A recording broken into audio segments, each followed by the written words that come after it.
안녕하십니까. 투자를 바꾸는 15분의 대박 매니저 이우열입니다. 오늘은 사업용 토지와 비사업용 토지에 대해서 알아보겠습니다. 토지 투자를 하실 때 기본적으로 이제 사업용 토지랑 비사업용 토지가 있습니다. 처음 들어보시는 분들도 있을 텐데요. 사업용 토지하고 비사업용 토지 이 두 가지가 어떻게 다른지 그리고 어떤 차이점이 있는지 알아보도록 하겠습니다.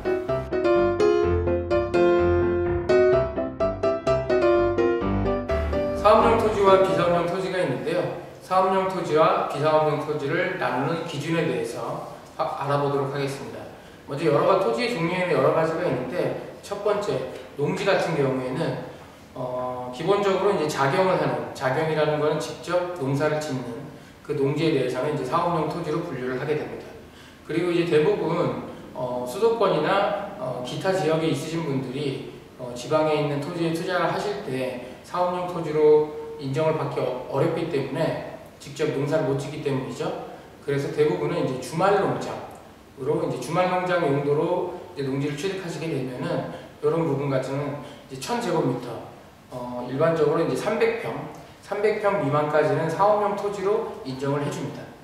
그리고 상속받은 토지와 증여받은 토지에 대해서 사업용 토지로 인정을 해주는 경우가 있는데요. 상속받거나 증여받았다고 무조건 되는 게 아니라 기존의 그 사업용 토지로 인정이 되는 농지나 이런 토지들을 상속이나 증여를 받았을 때 최고 이제 3년까지만 사업용으로 인정을 해줍니다. 그리고 이제 한국농촌공사에 8년 동안 임대 위탁한 농지라고 하는데, 흔히 말해서 이제 농지은행에 이제 위탁을 맡긴 토지에 대해서 8년 이상 위탁을 했을 경우에만 사업용 토지로 인정을 해줍니다. 근데 이제 농지은행 같은 경우는 평수에 상관없이 되는 게 아니고 기본적으로 이제 300평 이상, 단일 평수로 300평 이상 되는 토지만 농지은행에 위탁이 가능하기 때문에 이런 부분도 꼭 알아두시면 좋겠습니다. 이제 농지 제외하고 다음 이제 임야 같은 경우는 기본적으로는 이제 임야가 있는 그 소재지에 거주를 하고 있는 사람만이 그 임야를 소유하고 있을 때 사업용 토지로 인정을 받을 수가 있고요. 그 외에 이제 꼭 그 그 소재지에 거주하지 않더라도 이제 소유하고 있는 임야가 흔히 말하는 이제 그린벨트라든가 이런 개발 제한구역, 뭔가 다른 용도로 쓸 수 없는 그런 상황에 있을 때는 사업용으로 인정을 해줍니다.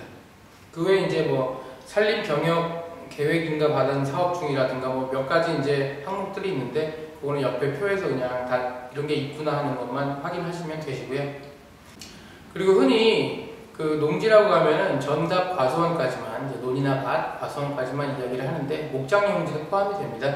그래서 목장용지 같은 경우도 마찬가지로 현재 축산업을 하고 있거나 이런 부분, 그러니까 이 사업용 토지라는 거 개념 자체가 이 소유하고 있는 토지를 뭔가 원래 목적대로 사용을 하고 있을 때 사업용으로 인정을 해주는 부분이니까요.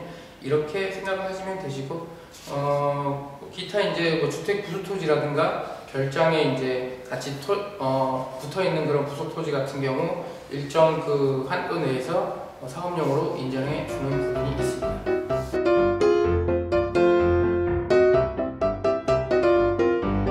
앞서 말씀드린 부분들이 이제 그런 토지를 가지고만 있다고 해서 사업용으로 인정이 되는 것은 아니고요. 그런 토지 중에서 사업용으로 이제 인정을 받게 되는 경우가 있는데, 그 요건들이 있습니다. 기본적으로는 이제 보유 기간에 따라서 3년 미만일 경우에는 2년 이상 직접 사용, 그러니까 농지 같은 경우는 내가 3년을 보유했다 그러면 3년 보유 기간 동안 최소 2년 동안은 직접 농사에 사용이 된 토지, 그리고 이제 5년 미만 같은 경우는 3년 이상, 그리고 5년 이상일 경우에는 양도일 직전 5년 중에 3년 이상을 사업용으로 사용을 했거나 직전 3년 중 2년 이상을 사업용으로 사용을 한 경우, 이렇게 요건들이 있습니다. 옆에 표 보시면은 보유 기간에 따라서 이제 이렇게 몇 가지 이제 항목들이 있는데, 이거를 이제 다 충족을 해야 되는 건 아니고 이 중에 한 가지만 충족이 되면 사업용으로 인정을 해주는 것입니다.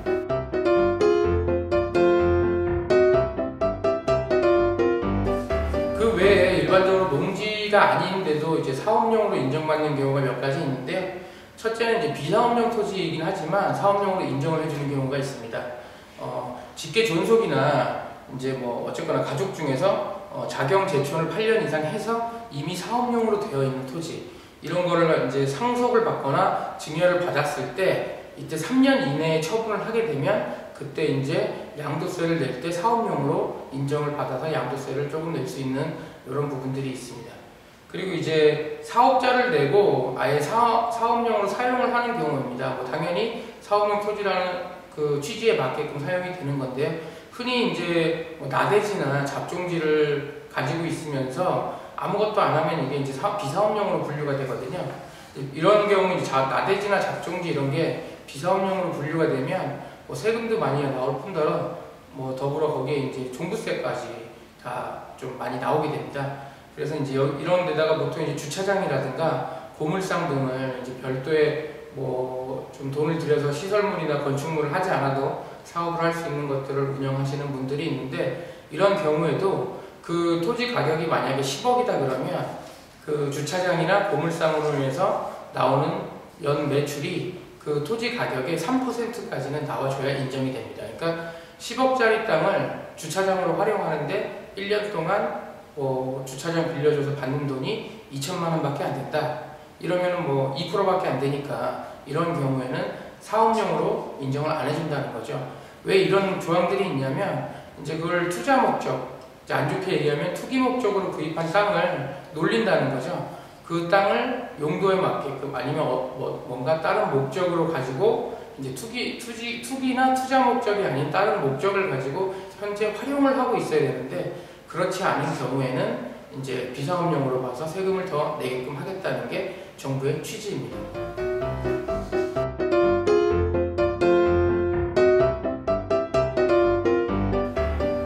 사업용 토지랑 비사업용 토지가 어떻게 구분이 되는지 알아봤는데요. 그럼 사업용 토지랑 비사업용 토지는 어떤 차이가 있는지, 이제 가장 큰 차이는 기본적으로 이제 세금 차이가 있습니다. 첫 번째로 이제 토지를 가지고 있는 동안 보유세 부분에서 차이가 나는데요. 재산세 부분입니다. 재산세 같은 경우, 농지 같은 경우는 뭐 0.7% 이 정도밖에 안 되기 때문에 기본적으로 이제 농지이면서 사업용 토지를 가지고 있는 분들은 재산세에 대한 부담이 거의 없습니다. 게다가 뭐 재경자촌 하시는 뭐 나이가 좀 많으신 분들, 이게 규정이 있는데 뭐 그런 분들 같은 경우는 아예 이제 직접 농사를 짓는다 그러면 아예 재산세를 면제해 주는 경우도 있고요. 그 다음에 가장 많이 차이가 나는 게 이제 종합부동산세 부분인데요. 농지 같은 경우는 기본적으로 사업용으로 쓰이고 있다 그러면은 그 재산세나 이런 게 이제 과세가 될 때 분리과세로 과세가 되기 때문에 종부세에 아예 해당되지 않습니다. 그러니까 농지는 많이 가지고 있어도 종합부동산세, 즉 종부세가 해당되지 않기 때문에 부담이 전혀 없고요. 근데 이제 임야라든가 이런 경우 있습니다. 이제 그 농지이긴 한데 이게 이제 거기다 농사를 전혀 짓지 않거나 아무것도 하지 않아서 현재 뭐 현황상 잡종지나 이런 걸로 쓰이는 경우가 있습니다. 이런 경우에는 사실은 잡종지나 나대지는 종합부동산세 대상이에요. 종합부동산세도 총 이제 주택 부분하고 이제 별도 합산 토지 과세가 있고요. 종합 합산 토지 과세가 있는데, 이런 부분 같은 경우는 이제 나대지나 잡종지 같은 경우는 종합 합산 과세 대상으로 들어가기 때문에 가지고 있는 땅의 총 합이 5억이 넘어가게 되면은 종부세 과세 대상이 됩니다. 그렇게 되면 이제 종부세가 생각보다 많이 나오게 되거든요. 그렇기 때문에 농지나 이런 것도 주말농장으로 내가 운영을 하고 있다면 정말로 계속 주말농장으로 실제로 쓸 수 있게끔 어느 정도 신경도 써주시고, 그리고 이게 뭐 잡종지나 이렇게 나대지로 방치되는 경우가 없게끔 하는 것이 중요한 포인트입니다. 세 번째, 이제 가장 많이 궁금해하시는 양도세 부분입니다. 양도세 같은 경우는 사업용 토지랑 비사업용 토지는 기본적으로 10% 차이가 납니다.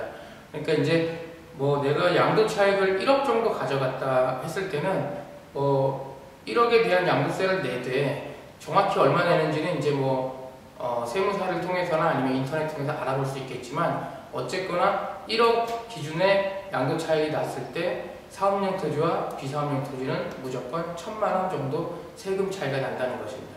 사실 이 부분 때문에 사업용 토지랑 비사업용 토지를 이제 구분을 하는 부분에 있어서 가장 큰 차이라고 할 수가 있는데요. 이게 2년 전까지만 해도 비사업용 토지는 여기에 이제 장기 보유 특별공제 같은 경우도 전혀 뭐 적용 공제 적용이 안 됐었는데, 지금은 이제 작년부터 2016년 1월 1일부터는 3년 이상 보유하면은 무조건 이제 장기 보유 특별공제 대상 적용을 사업용이든 비사업용이든 동일하게 적용을 받는 것으로 변경이 되었습니다.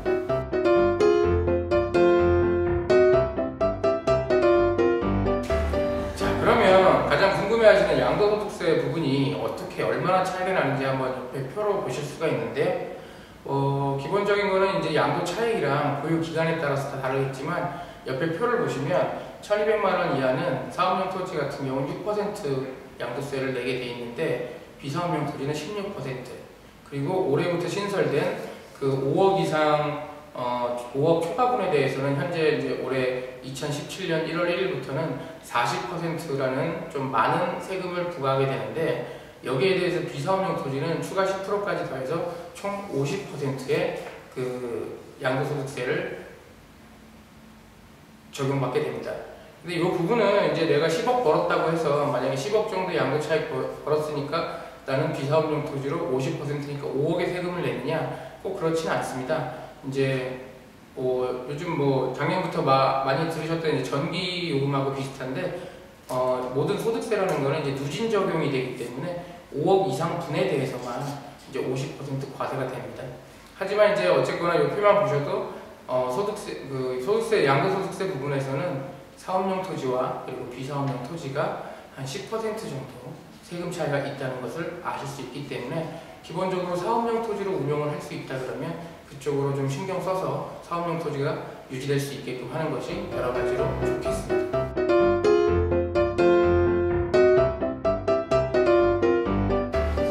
그럼 이제 간단하게 보통 이제 1억 정도 양도 차익이 났다고 했을 때 사업용 토지랑 비사업용 토지 그 양도소득세 비교를 해보시면, 옆에 표를 보시면 아시겠지만 기본적으로 5년 정도 보유를 하시면 똑같이 장기 보유 특별공제는 한 1,400만 원 정도씩 공제를 받으실 수가 있습니다.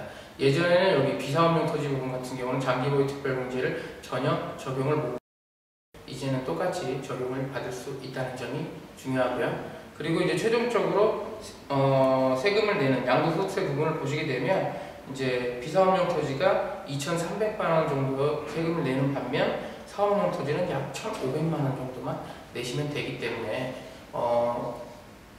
똑같은 토지라고 한다 그러면 사업용 토지로 유지를 하는 것이 훨씬 이득이라고 할 수 있습니다.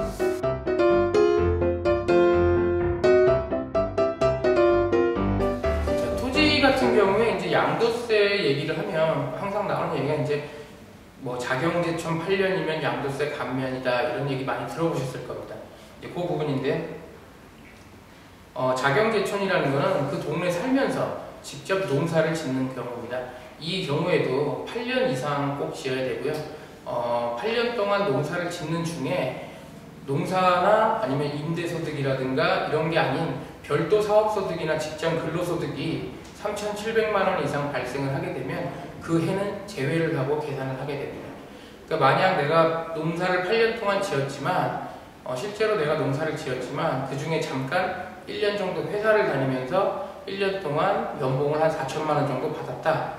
그럼 그 해 1년은 빼고 7년만 계산이 되게 되는 거죠.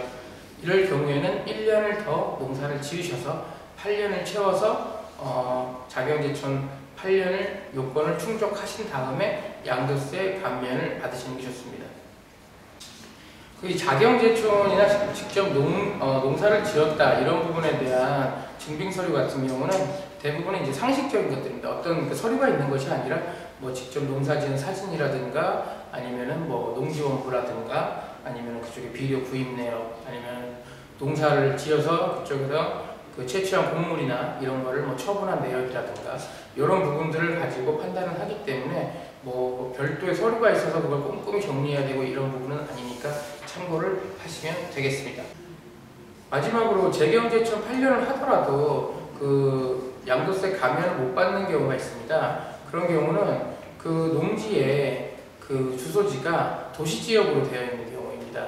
그러니까 흔히 말해서 이게 설명하기 쉽게 말씀을 드리면 그 강남구 대치동 한복판에 논이 좀 있어서 거기다가 8년 동안 농사를 짓는 경우입니다. 예, 이런 경우가 이제 서울에서는 없지만 지방에서는 도시지역으로 분리된 도시지역이라 하면 이제 주거지역, 상업지역, 공업지역, 흔히 말해서 이제 주상공이라고 하죠. 이 주상공 안에 들어가 있는 아직 남아있는 농지에 대해서 농사를 지어서 자경지천 8년이 채워지는 경우에는 양도세 감면이 없습니다. 왜냐하면 이런 경우는 이제 순수하게 농사를 지었다기보다는 어쨌거나 나중에 시세 차익이나 이런 투자 목적으로 가지고 있었다고 판단하기 때문에 이런 경우에는 자경지천을 오래 하더라도 양도세 부분에 대한 감면 혜택은 없습니다. 예, 오늘 그 사업용 토지와 비사업용 토지에 대해서 어떻게 구분을 하고 어떤 세금 차이가 있는지 간단하게 알아봤는데요. 예, 저희가 뭐 요번에 이제 부동산 연구소에서 제 배경이 기존에 이제 백스크린을 놓고 하다가 제가 좀 돈을 들여서 현수막으로 좀 대체를 했는데 보시기 좀 더 편했는지 모르겠습니다. 앞으로도 항상 더 노력하고 발전하는 부동산 연구소 그리고 투자를 바꾸는 15분이 되도록 하겠습니다. 감사합니다.